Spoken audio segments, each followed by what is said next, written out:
You're welcome to say something negative about Antifa right now.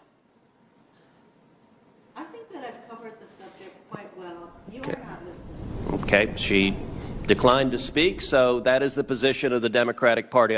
Who is Black Lives Matter? And I would encourage anyone who wants to understand who this organization is to read this article. On the proposition as a value proposition, do Black Lives Matter? Absolutely yes. And our nation was founded on the proposition that all men are created equal, regardless of race or skin color. But the organization that has seized that name is very different, and if they succeeded with their stated #1 objective of defunding and abolishing every police department, many, many more black lives would be lost because more African Americans would be murdered without the police officers that bravely risked their lives to defend those communities. Senator Hirono. Mr. Chairman, I have to say, sometimes I don't think you listen. So how many times have I had to say that we all should be denouncing violent extremists of every stripe? Does that include Antifa? By the way, I have the time.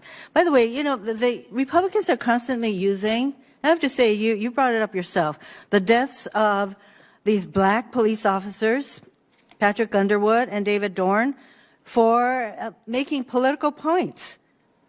And the fact that it was right-wing extremists who killed Officer Underwood, that seems to be lost in this argument. And now there are all these attacks about Black Lives Matter and what they're saying. I mean, how many of us even think that defunding police departments should be taken literally? I mean, I certainly don't. So, you know, we have this pesky thing called freedom of speech. And I'd say that the people who support Black Lives Matter, and if they're calling for various boycotts and all that, that's called freedom of speech. And that's what this hearing title is. Protecting speech. So all I can say is, look, we should all join hands and denouncing and whatever words you want to use about violent extremism of all stripes. And I think we can all agree on that. So to constantly accuse Democrats of not caring about that is really, I can only say that you aren't listening. So I hope this is the end of this hearing, Mr. Chairman, and that we don't have to listen to any more of your rhetorical speeches. Thank you very much. I'm leaving.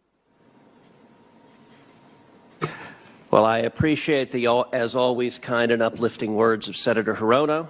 Thank you. And I would also note that throughout her remarks, she still did not say a negative word about Antifa, nor has any Democrat here. They instead engage in a political game where they depend.